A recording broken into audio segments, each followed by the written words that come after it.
복잡하면 진다, 미친 듯이 심플. 복잡하면 진다, 미친 듯이 심플이라는 제목으로 하나님 말씀 증거하도록 하겠습니다. 사실 이사야서 이 후반부, 이 40장부터 66장까지 후반부에서 제일 많이 읽히고 중요하다 그러는 것이 이사야 53장이죠. 고난받는 메시아, 이 십자가에 지신 예수님을 예언하기 때문에 그렇습니다. 그래서 고난 받는 어린 양으로서의 메시아를 묘사하는 것이 이사야 53장입니다. 그래서 53장 읽으면 마치 복음서를 읽는 것 같이 예수님을 주목하게 됩니다. 알죠? 그럼 그 다음 장이 54장이잖아요. 54장의 주제는 뭐냐 하면 그 어린 양을 붙들라래요. 그 어린 양을 붙들라. 그러니까 우리는 신약의 내용들을 많이 읽었기 때문에 알기 때문에 예수님이 중요한지 알겠죠. 예수님을 붙들라. 그래서 54장의 주제는 이거예요. 오직 어린 양 대신 예수님 붙들었을 때 어떠한 일들이, 어떤 은혜가 임하게 될 것인가, 이것을 보여주고 있습니다. 핵심은 이거예요. 인생은 복잡한 게 아니라는 거예요. 복잡하면 다 틀어지는데, 특별히 인생이 복잡하다 느낄 때마다 단순하게 예수님 하나 붙들라는 거예요. 오늘 여러분 수요 예배 나오신 성도들 가운데 지금도 마음이 복잡한 사람들 있죠. 뭐 이걸 해야 될지 저걸 해야 될지 심란하다 그러잖아요. 심란해지고 혼돈이 오고, 그래서 사람이 피곤해지게 돼 있습니다. 그래서 안절부절하게 돼 있고, 마음이 나눠지면 그렇거든요. 메림나오라는 그 헬라어 염려란 단어가 마음이 나누어지다 그런 뜻이에요. 염려가 나누어지기 때문에 오는 거라고요. 그럴 때 우리가 복잡한 거 다 품어서 오직 예수님 바라보면 돼요. 그렇죠? Insanely simple. 예수님만 바라보라, 예수님만. 그런 복잡한 것이 사라지게 될 때 승리하게 된다는 것입니다. 누가복음 5장 20절에도 보니까 병든 자가 왔습니다. 근데 예수님이 그 믿음을 보시고 딱 하나 바랐어요. 예수님 바라보는 믿음. 그걸 고쳐주시잖아요. 그러니까 그 믿음을 보시고, 예수님도 하나밖에 안 보신다고요. 그러니까 오직 믿음으로. 오직 믿음이 누구에 대한 믿음이에요? 예수님에 대한 믿음. 그러니까 오직 예수, 오직 믿음, 사실 다 같다는 것입니다. 우리가 복잡할수록 주님만 바라보는 우리 믿음의 종 되기를 바랍니다. 그러니까 주님만 바라보면 어떤 일이 벌어지느냐? 우리가 미래를 바라보는 거예요. 미래를 바라본다는 건 뭐냐면 뜬구름 잡는 게 아니라 미래가 이런 것이기 때문에 오늘 이렇게 산다는 거예요. 예수님만 바라보면 어떤 일이 벌어지냐? 첫째는 미래의 역전이 벌어지거든요. 역전이 벌어지니까 지금 낙심할 필요가 없고, 역전이 벌어질 거니까 지금 충성해야 된다. 다 포함되어 있겠죠. 그러니까 언제나 지금의 관점을 가지고 미래를 보는 겁니다. 미래의 역전이 벌어진다는 거예요. 54장 1절 보십시오. 잉태하지 못하며 출산하지 못한 너는 노래할지어다.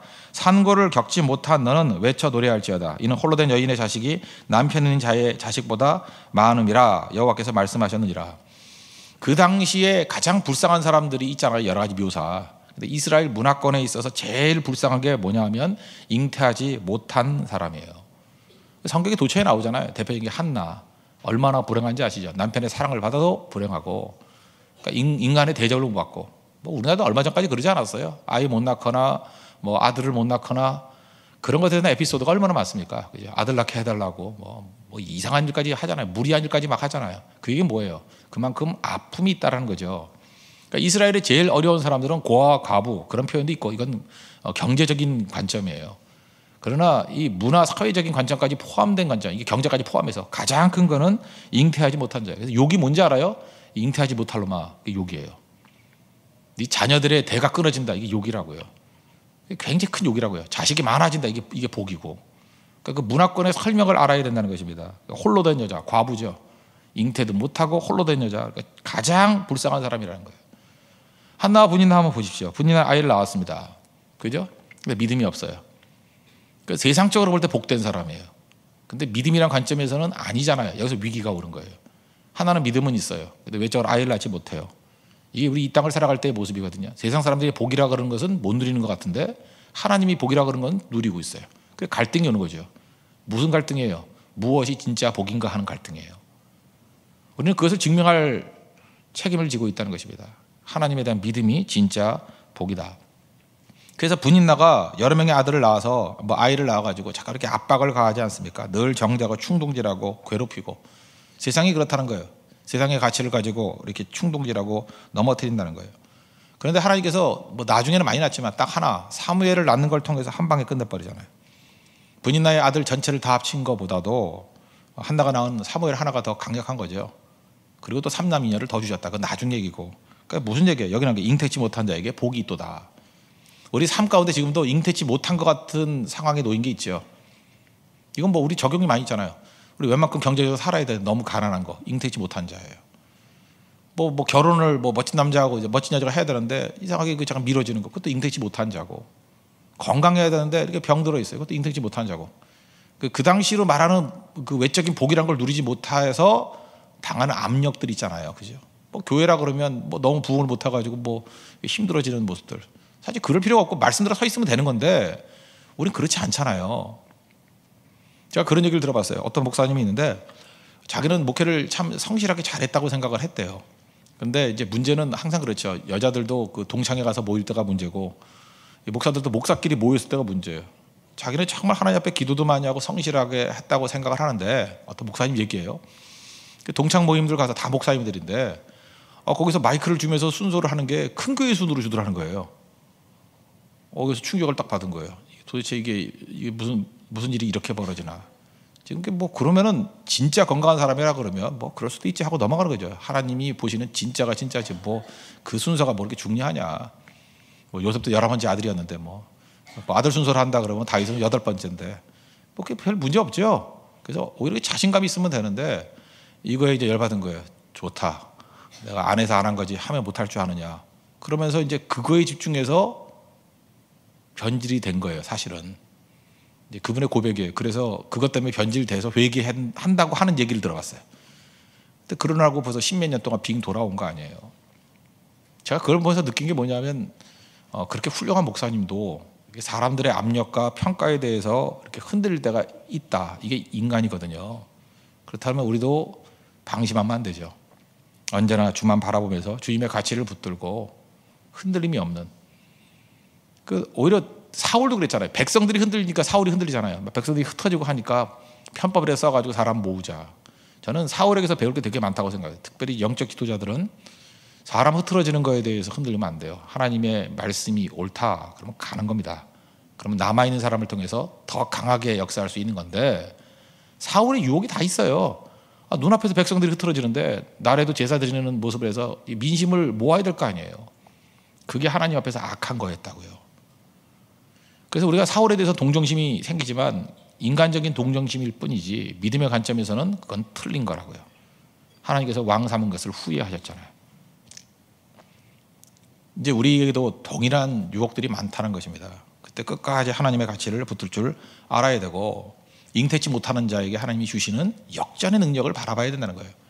역전한다 그러면 누가 그런 일을 하겠어요. 그래서 믿음이 필요한 거죠. 그래서 우리에게 역전의 이런 비전을 주신다는 것입니다. 4절 5절 두려워하지 말라 내가 수치를 당하지 아니하리라. 놀라지 말라 내가 부끄러움을 보지 아니하리라. 내가 내 젊었을 때의 수치를 잊겠고 과부 때의 치욕을 다시 기억함이 없으리니 이는 너를 지으신 이가 내 남편이시라. 그의 이름은 만군의 여호와이시며 내 구속자는 이스라엘의 거룩한 이시라. 그는 온 땅에 하나님이라 일컬음을 받으실 것이라. 수치가 있고 부끄러움이 있다는 것입니다. 근데 다 사라진다는 거예요. 사실 수치와 부끄러움이 있었는데 다 사라진다는 건 뭐예요? 그거에 몇 배 되는 영광과 은혜를 주신다는 거죠. 이런 거잖아요. 뭐 여기도 뭐 결혼 얘기를 한다 그러면 어떤 사람이 뭐 괜찮은 남자하고 뭐 A급하고 결혼했어, 뭐 킹크하고 결혼했어, 뭐 이러는데 나중에 뭐래? 하나님이 내가 네 남편 해줄게. 하나님보다 더 나은 남편이 있어요. 이게 최고라는 거죠. 하나님이 진짜 남편이라는 얘기도 되겠지만 하나님이 도와주셔서 진짜 최고의 것을 주신다 그런 얘기 아니에요. 하나님이 내 남편이 되어 주신대요. 뭐 나 도와주는 사람이 누구 있어, 내 백이 있어, 뭐 그러는데 하나님이 백이래요. 하나님이 그 하나님의 백보다 더 강한 백이 어디 있어요? 하나님이 친히 내가 원하는 것들의 본질이 되어 주신다는 거예요. 이것만한 위로가 어디 있겠습니까? 역전이죠. 사람이 난 돕는 사람이 많아요. 그래요. 나는 돕는 사람이 뭐 인맥이 넓어가지고 10그룹도 넘어요. 그러면 주눅이 들죠. 근데 하나님이 그래요. 내가 너 도와줄게. 그러면 10그룹이 돕는 것과 하나님이 돕는 것과 상대가 되겠어요? 그거 붙들라는 거예요. 여러분 하나님이 여러분 도우실 것을 믿으십니까? 예, 그 하나님 붙들라고요. 하나님이 나의 남편이 되어 주십니다.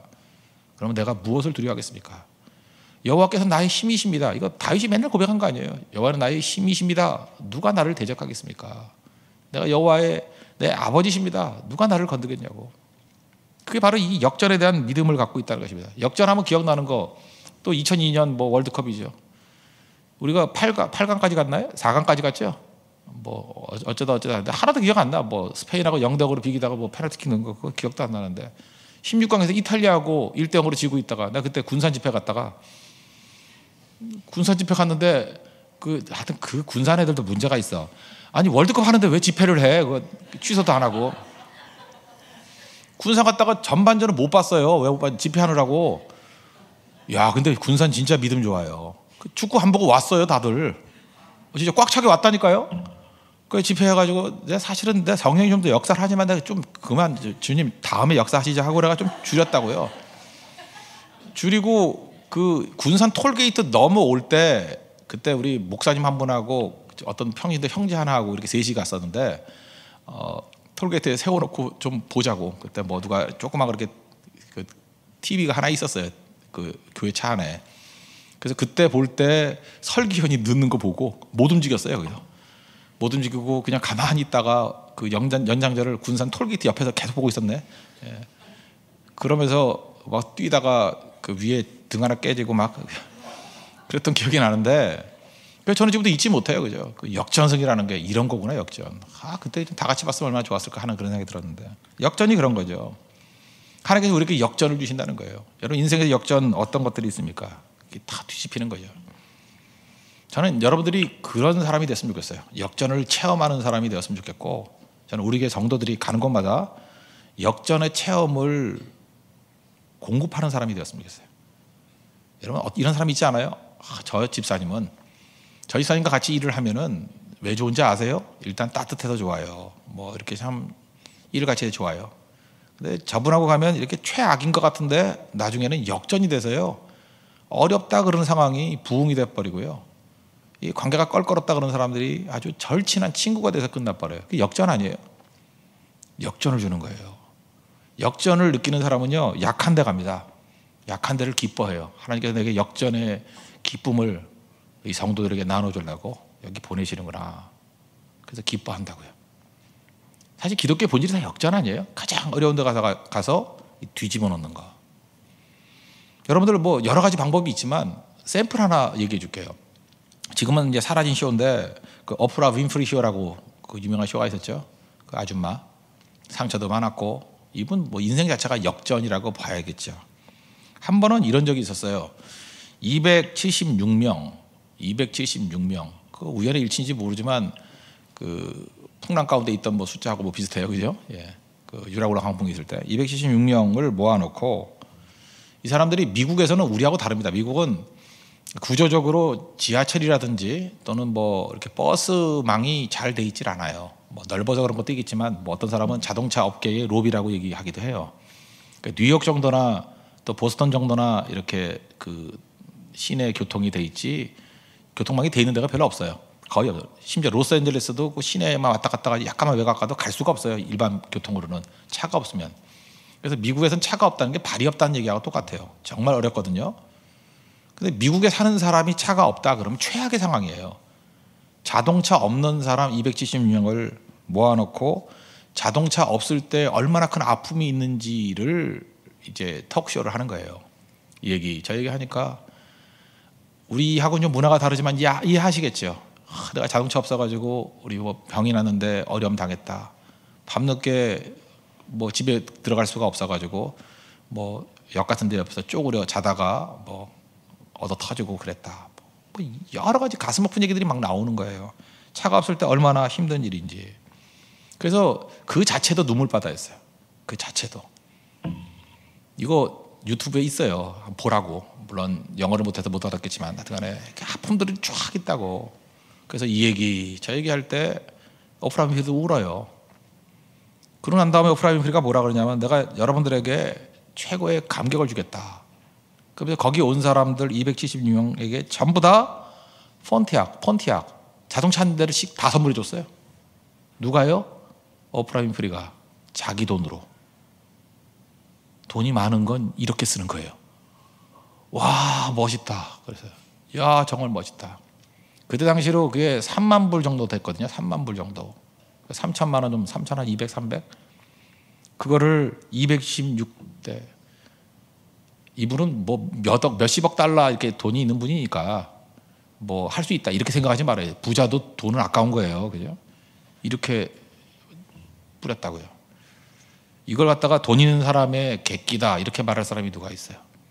나는 이렇게 생각해요. 뭐 빌 게이츠 같은 사람이 재단 만들어서 에이즈 퇴치 운동을 한다. 근데 사실 그게 눈에 잘 안 보이잖아요. 그런데 에프라임 프린은요, 실질적으로 바닥까지 내려가서 진짜 어려움 당한 사람들에게 인생의 역전이 무엇인지, 제가 지금 자동차가 인생의 역전이라의 전부라고 얘기하지는 않아요. 그러나 이 사람들이 필요에 의해서 자기가 할 수 있는 것 중에서 이렇게 멋지게 역전의 기쁨을 주는 사람이 어디 있어요? 그리고 사람들이 진짜냐 꿈이나 생시냐 그런 표정이더라고. 그럼 막 펄펄 뛰고 하는 모습들. 비단 이것뿐만 아니라 우리 인생에서 각 분야에 있어서 병든 사람을 이렇게 세우는 것, 그게 우리가 역전승 주는 거 아니에요?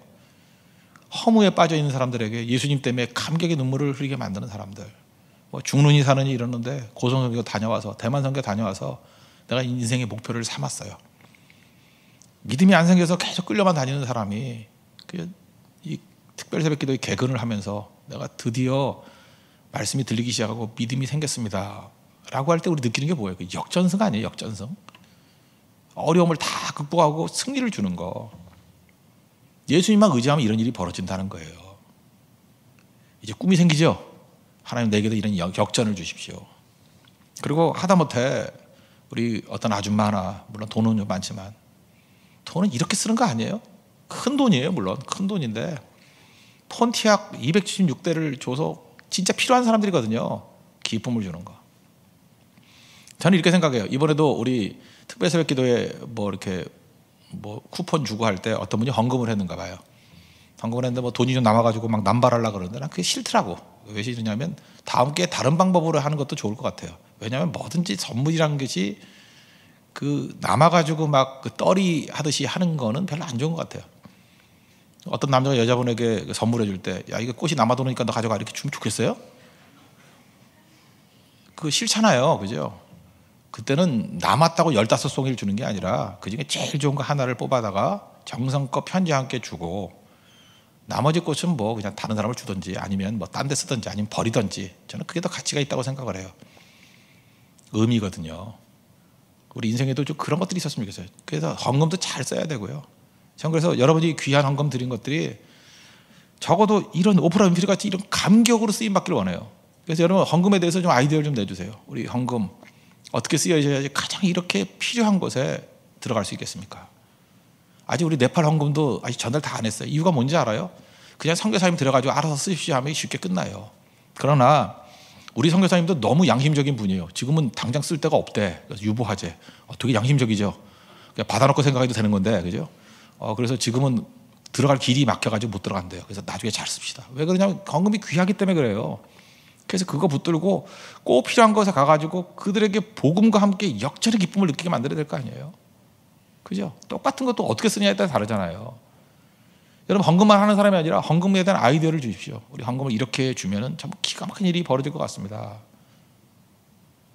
우리 그 배달의 민족인가 뭐 그런 앱 있죠. 잘 몰라요? 그거 원래 앱 만들려고 만든 게 아니었어요. 그냥 뭐 남는 게 있어가지고 우유도 많은 것도 아니에요. 뭐 한 300군데인가 이렇게 할머니 할아버지들 이렇게 갖다 준 거예요. 갖다 주니까 그건 뭐 선행이죠. 선행인데 그 다음날 갖다 주는데 이상한 게 뭐냐 하면 우유가 안 없어지는 거예요. 그러면 문제가 있는 거죠. 그래서 들어가 봤어요. 들어가 봤더니 어떤 분은 아파서 나오지도 못하는 분. 그래서 일이 확대가 되는 거예요. 아, 이분이 편찮아서 움직이지 못하는구나. 그래서 우유를 갖다 드리고 먹지도 못하는구나. 음식 갖다 드리고 또 그러다 보니까 의사들과 연결도 시키고. 단순한 구제에서 시작해서 그것이 사역이 확장이 되는 거예요. 우유가 이분의 상태를 알려주는 어떤 사인이 되잖아요. 우유를 한 잔 마시고 끝나는 게 아니라. 그래서 연결 하다 보니까 그것이 사업적인 아이디어로 연결이 돼가지고 배달의 기수가 돼버리고요. 그 다음에 또 그걸 통해서 또 그 돕는 것이 될 수 있고. 그래서 여러분 모든 걸 다 가지고 시작하는 게 아니에요. 작은 거 하나 시작하는 거예요. 우리도 그거 할 수 있잖아요. 일주일에 한두 번씩 그거 그냥 섬겨주는 거예요. 섬겨주면 그 작은 거 우유 한 병 준다고 되는 게 아니고 그걸 통해서 정보를 얻어요. 정보를 얻으면 그 정보를 가지고 또 섬길 수 있는 나오고 섬길 수 있는 나오고. 그게 사역입니다. 교회는요, 그래서 헌금, 돈 쓰는 게 교회 일이에요. 그 헌금을 가장 가치 있는 생명과 가장 가치 있는 열매로 바꾸는 것. 그러면 돈 쓸다 그러면 돈을 어떻게 써요? 우리가 뿌려주는 게 아니고 성도들이 가서 써야 되니까 그게 사역이에요. 그게 사역이라고. 세상에서 제일 애정 없이 사랑 없이 하는 일이 뭐냐 하면 n분의 1을 나누는 거예요. 10명 있습니다. 그러니까 n분의 1 나누세요. 절대 그런 식으로 일하지 마세요. 뭐 우리 그 후원금이 뭐 얼마 30만 원 남았다고 합시다. 그러면 30명이니까 10,000원씩 이제 그런 식의 발상을 하지 말라고요. 그거는 절대로 사랑이 개입될 수가 없어요. 왜냐하면 n분의 1은 상태를 알아볼 필요가 없거든. 그래서 메마르는 거예요. 에베소 교회를 보세요. 너희가 처음 사랑을 잃어버렸느니라. 사랑 없이 하는 일은 다 부작용이 있어요. 사랑이 묻어야 돼요. 상황을 알아야 돼요. 그러지 않으면 주님은 기다리라 그러는 거예요. 멈춰둬라. 저는 지금도 우리 교회에 대한 꿈이 있어요. 우리 성도들이 그렇게 상황 속에서 잠깐 사역이 커질 거예요. 그게 사역이 커지는 거예요. 개수를 늘리는 게 커지는 게 아니라 사역은 깊어지는 거예요.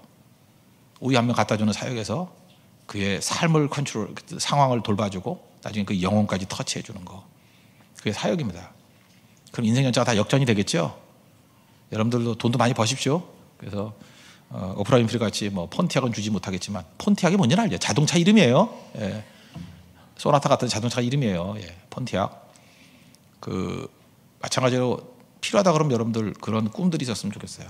저는 옛날에 이런 것 때문에 그 중증 장애인들 휠체어 사주는 꿈이 있었거든요. 그래서 이런 것들도 하려고 그랬었고, 그 각자마다 할 수 있는 게 있잖아요. 꿈을 가지고 섬기고, 그거 한 번 시작했으면 한 10년 하십시오. 꾸준히 하면 그걸 통해서 굉장히 많은 일을 이룰 수 있다라는 것입니다.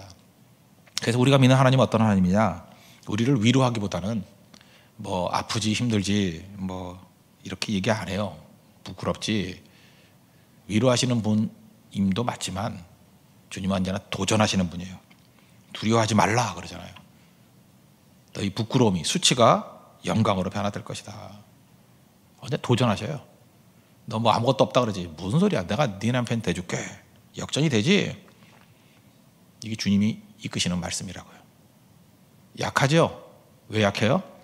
너 이제 약하니까 야 뭐 힘내. 이게 아니에요. 내가 너를 역전시켜 줄게. 그 다음에 네가 다른 사람에게 역전을 하나 줄 수 있는 그런 빛이 되라. 일어나 빛을 발하라.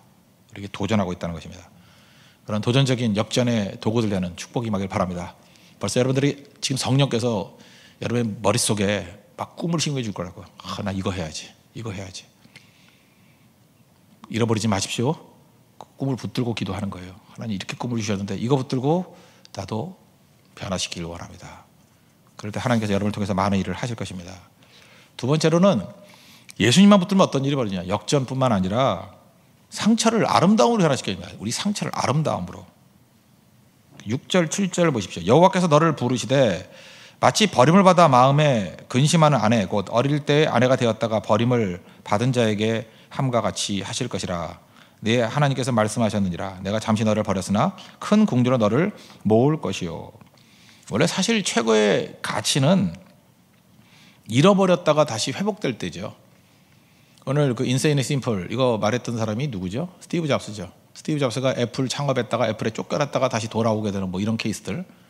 그러니까 스티브 잡스가 위대했던 이유가 뭐냐면 워낙 탁월한 사람인데 쫓겨났던 곳에 다시 돌아왔다가 아니라 그 무너졌던 그 자리에서 더 큰 승리를 주고 영광스럽게 끝났잖아요. 상처죠. 근데 스티브 잡스의 상처는 다 아름다움이에요. 보통 뭐 영어 말장난 하죠. 워드프레이. 상처를 스카라고 하는데 스카, S-C-A-R. 스카가 스타가 됐다고. 상처가 별이 됐다고. 뭐 미국 애들은 그런 말 많이 쓰대. 스카, 스타. 스티브 잡스 얘기예요. 그죠? 다 이렇게 변화가 되더라. 우리나라에서 이런 사람이 누굴까? 그 왕 중에서도 그 이상한 왕 하나 있어요. 숙종이라고. 숙종이 그 장희빈한테 빠져가지고요. 저는 약간 좀 그 첫 번째 부인 편이에요. 이해해 주세요. 여기서 혹시 장희빈을 좋아하시는 분, 우리 큰딸이 옛날에 꿈이 장희빈이 될 거야 그랬었는데 그 드라마를 그 사람마다 또 장희빈에 대해서 또 굉장히 동정하는 사람도 있더라고. 하여튼 저는 그냥 전통적인 시각에서 그래서 그냥 머리 선악을 나누는 건 아니고 그러니까 인현왕후 쪽의 입장을 보자고요. 인현왕후가 쫓겨났잖아요. 쫓겨났다가 사가에서 얼마나 고생을 많이 해요. 그죠? 그리고 뭐 사극 같은 데 보면은 뭐 거기서 근신하고 잘 있잖아요. 정말 좋으신 분이기 때문에. 그러다가 장희빈이 쫓겨나고 인현왕후가 되잖아요. 인현왕후가 참 후덕한 게 뭐냐면 그 장희빈의 아들을 경종까지도 이렇게 잘 도와주는 모습이 있어요. 그죠? 덕이 있는 분이라고. 저는 그게 좋게 봐요, 굉장히. 뭐 장희빈을 옛날에 이제 김혜수가 했거든요. 근데 죄송합니다. 제가 딴소리 안 할게요. 예, 하여튼간에 그래서 한번 마음이 흔들렸던 경우는 있었지만 장희빈을 그냥 일종의 그냥 나쁜 여자라고 일단 이제 정의 내려버리고 인현왕후가 더 중요한 거니까.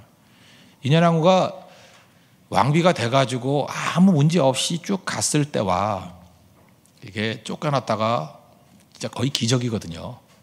자기는 아들도 없어요. 근데 그 경종이 그 장희빈의 아들 아니에요. 그런데 다시 자기 자리를 찾고, 그 다음에 경종 다음에도 아들이 없어가지고 그 영조가 된 거 아니에요, 그죠? 그 뭐죠, 최무술이 그 식모하고 이렇게 애 낳잖아요. 그게 영조 아니 영조. 그러니까 그런데 그까지 다 품을 정도로 아픔은 있었지만 회복된. 내가 볼 때 그래서 실질적인 그 환경 없이 아들의 영향 없이 복직이 되고 영광을 다시 회복했던 사람 중에 인현왕후 같은 사람이 없다고 생각을 해요.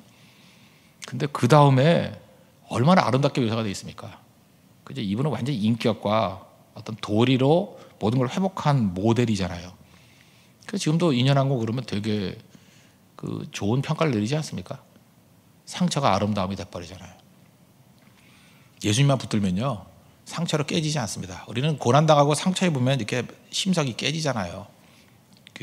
뭐 히스테리 생기기도 하고 막 말도 함부로 하고 못된 거 하고 이해는 해요. 이해는 하지만 복음 밖에 있는 인현왕후도 그거 극복하는데 우리가 그 상태에 머물러 있으면 안 되겠죠. 예수님 붙들면은 심성이 안 깨져요. 그래서 여러분이 저 사람이 진짜 하나님의 사람인지 아닌지를 어떻게 알 수 있냐면 막 극심한 고난이 있어. 근데 그 안에서 더러움이 안 나와요. 아름다움이 나와요. 그럼 그건 생명이에요. 백부장이 그랬잖아요. 십자가형이라는 게 왜 무섭죠? 이건 극단의 고통이라고요. 그래서 거기서 온갖 저주와 욕설과 인간의 더러움이 다 나와서 사람들 되게 고개를 설레설레하고 간대요. 아, 인간이 참 더럽구나.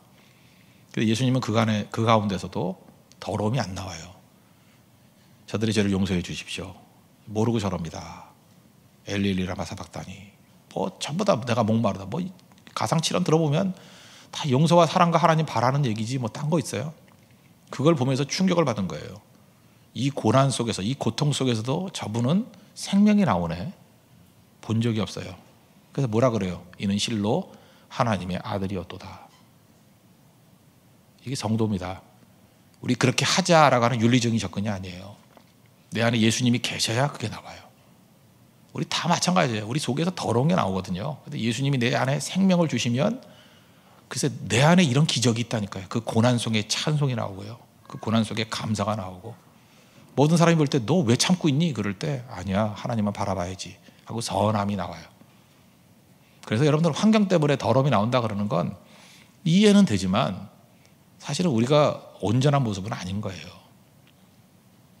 그래서 우리 교회가 해야 될 일이 뭐냐 하면 예수님만 붙들자예요. 인세인이 심플 지저스. 오로지 미친 듯이 단순하게 예수님만 붙들자고. Only Jesus. 그러면 여러분 상처가 다 아름다움으로 변화가 된다는 것입니다. 그랜드 캐년 맨날 놀러 가기 좋아하는데 전 아직 그랜드 캐년 못 가봤어요. 맨날 집회만 가서 뭐 일만 하다 와서 그랜드 캐년도 못 가봤는데 그러나 사진으로 무지 많이 와였죠. 그랜드 캐년이 뭐예요? 일종의 땅의 상처 아니에요? 평지가 있었는데 하나님이 상처를 팍 줘가지고 주저앉은 거야. 주저앉아도 무지 주저앉은 거예요. 약한 상처면은 별 재미없는데 엄청 상처 입은 거예요. 그래서 팔이 부러져가지고 그냥 이게 다리까지 떨어졌어. 그게 그랜드 캐년 아니에요? 그래서 아름답다고 다 쳐다보고 다니잖아요. 아름다움이 극복이 되면요, 그거보다 아름다운 건 없어요. 진짜 상처가 극복이 되면 그거보다 아름다움이 없다고. 우리 안에 그런 것들이 꼭 있었으면 좋겠어요. 아름다운 건요 전부 다 상처를 통해서 나타난 겁니다. 가루, 고운 가루 으깨지니까 상처죠. 고운 가루가 되는 거고. 향수도 꽃이나 풀을 이렇게 으깨는 거죠. 좋은 향수가 그거 아니에요? 으깨지니까 향이 나는 거지. 꽃이 그냥 있을 때 냄새 나요? 나는 꽃이야 그러는데 여러분들 뭐 조화 같은 사람 되게 많아요. 상처가 없으면 꽃이라고 하는데 냄새가 없어, 향기가 없어. 근데 그게 으깨지면요 아마 여기다 꽃 몇 개 갖다 놓고 이렇게 막 으깨면 여기서 한 10m, 20m까지 냄새 날걸요. 그게 향수가 되는 거예요. 그리스도의 향기가 되는 거라고. 하나님 앞에서 우리의 상처가 아름다움으로 변화받는 믿음의 종 되기를 바랍니다. 그래서 우리 교회 상처 되게 많죠. 내가 그래요. 우리 교회 영적인 정말 최고의 샤넬 5가 나오는 교회가 되게 해주십시오.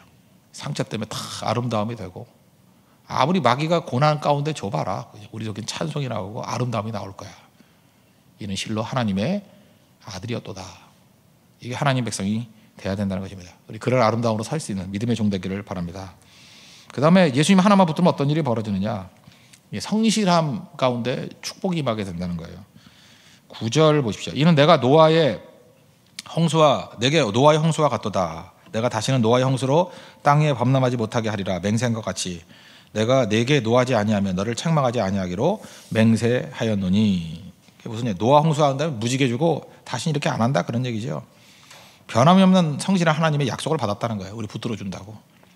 영원히. 하나님의 속성 가운데 두 가지가 있다 그랬죠. 인자와 성실. 인자가 뭐라 그랬어요? 헤세드. 보통 번역을 unfailing love, 변함없는 하나님의 사랑. 성실이 뭐예요? NS. 그죠? 그래서 하나님 앞에서 이런 성실함, MS라는 성실함 가지고 주님 앞에 이 변함이 없다는 거예요. 이 페이스풀하고도 좀 달라요. 변함이 없는 성실함, 하나님의 성실함이 우리 가운데 임한다는 것입니다. 그러니까 변함이 없다라는 거죠. 그 변함없는 사랑에 대해서 예레미야가 3장 22절에 그런 말씀 나오죠. 우리 고난 당하고 막 있을 때 주님이 그러잖아요. 이것들이 아침마다 새로우니 주의 성실하심이 크시도소이다. MS거든요. 주님의 성실함이 우리를 영원히 붙들어 준다. 그래서 성실함을 묘사할 때 그러잖아요. 주무시지도 아니하시고 졸지도 아니하시고, 그게 성실함이에요. 절대로 변함이 없이 우리를 축복하시고 붙들어 주신다. 그래서 우리도 주님의 성실함을 받기 때문에 하나님 앞에서 우리가 흔들릴 필요가 없어요. 꾸준히 우리를 붙들어주고 최종 승리를 주시기 때문에. 그래서 하나님 백성들이 주님의 성실을 배워야 돼요. 성실을 배운다 그러면 껍데기, 루키즘에 빠지지 않아요. 그래서 작은 일에 충성하는 거예요. 작은 일, 큰 일 나누는 게 성실한 게 아니죠. 그렇죠? 작은 일에 충성할 수 있다. 이게 성실이에요. 그래서 룻기를 보면요, 이삭 죽기 할 때도 이삭 하나하나를 귀하게 여기잖아요. 이게 성실이에요. 우리 교회에서도 마찬가지입니다. 교회도 진짜 능력이 있으면 이삭 죽기를 해요. 눈에 띄는 사람만 보는 게 아니라 처음 나온 사람을 유심히 보고 인사할 수 있는 사람, 이삭 죽기예요. 그 인사 한마디가 교회를 정착하게 만들고 세우게 만들어요. 이 교회에 적응하는 게 쉽지 않은가 봐요. 오늘도 어떤 글 보니까 어떤 형제가 이렇게 썼대요. 집사님 감사합니다. 근데 왜 감사하냐 했더니 이 새 교회에 정착하는 데 도움이 되셨다고. 그게 뭐냐면 교회에 나와가지고 정착하는 데에 스스로의 힘으로 정착하는 게 쉬운 게 아닌가 봐요. 여러분이 조계사에 갔다고 생각해 봐요. 거기서 정착하는 게 쉽겠어요? 그렇잖아요. 어떻게 하는지도, 어디로 가는지도 모르고. 근데 그게 훌륭한 보살님이 오셔가지고 이리 오라고 저리 가라고 머리는 이렇게 밀어야 된다고 이렇게 설명해 주면은 좀 편안하지 않겠어요? 그러니까 안내자가 필요한 거 아니에요. 그렇다 그러면 우리도 그 역할만 해도 되게 중요한 거 아니에요. 그러니까 작은 일이 그런 거예요. 유심히 보는 거, 성실함이 있어야 그게 보이거든요. 그러면 초신자인지를 어떻게 하느냐? 오래 다닌 사람을 다 알아야 초신자가 누군지 알죠. 그래서 작은 일이 보인다는 건 뭐냐면 전체를 다 본다는 얘기가 똑같은 거예요. 작은 일을 막 골라서 보는 사람은 없어요. 그래서 교회 전체적인 맥락을 다 볼 수 있는 자리를 준 게 복이에요. 그러면 전체를 보는 것이 복이고 그러면 선택이에요. 그중에 잘 나가는 사람에게나 집중할 것인가, 아니면 다 보이니까 소외되고 어려운 사람을 도울 것인가. 두 번째 복은 예수님이 가는 발걸음을 가는 게 복이라고요. 다 보여준다는 그런 우리에게 하나의 시험이에요. 다 봤으니까 내가 어떻게 할 것인가. 어떤 사람을 사귀어요. 깊이 사귀어요. 그러면 그 사람의 장점도 다 보이고 단점도 다 보여요. 그럼 이제 나한테 시험이에요. 내가 이 장점을 많이 본 걸 가지고 이 사람을 인정해주고 칭찬할 것인가, 약점과 단점을 봤으니까 이걸 공격하고 정죄할 것인가, 아니면 폭로하고 다닐 것인가. 이런 후자의 사람들이 많기 때문에 사람들이 자기를 감추는 거예요. 신뢰가 안 생기니까. 이제 아시겠죠? 어떤 거는 1차적인 축복이 있고요. 1차적인 축복이 반드시 2차적인 축복으로 가려고 그러면 반드시 인격이 있어야 된다는 거예요. 성실이에요, 성실. 하나님께 그걸 붙드는 믿음의 종 되길 바랍니다. 그리고 중요한 일을 또 변함없이 행하는 게 또 성실이에요. 이건 또 다니엘의 예죠. 기도가 핵심 능력이다 붙들고 다니엘서 6장 10절 보니까 예루살렘 향하여 창을 열고 하루에 3번씩 지난주에 설교했는데 해봤어요? 새벽에, 저녁에, 제일 힘든 게 낮에, 점심때 15분, 점심때 뭐 20분 기도하는 거 그게 굉장히 중요한 것 같아요. 했던 사람 막 능력이 나타나요. 그 점심 기도가 새벽 기도를 살리는 것 같아요. 점심 기도가 저녁 기도를 살리는 것 같아요. 살아나더라고요. 우리 교회도 교회 전체적인 맥락을 가지고 하루에 3번씩 기도하는 운동들을 좀 벌였으면 좋겠어요. 이게 성실이에요. 그 성실은 지극히 작은 것을 보는 거야. 전체를 보니까. 그래서 2차적인 복을 누리는 게 성실이고, 진짜 중요한 게 뭔지를 아니까 그거는 절대 놓치지 않는 게 또 성실이라고. 주님께서 우리를 성실함으로 붙들어 주셨습니다. 우리도 주님의 은혜를 붙든 사람으로서 성실함의 은총을 누릴 수 있는 하나님의 거룩한 백성 되기를 바랍니다. 그러니까 풍성해지겠죠. 우리 주님 앞에서 이 성실함의 은혜를 누릴 수 있도록 도와달라고 우리 간구하겠습니다. 다 같이 일어나겠습니다.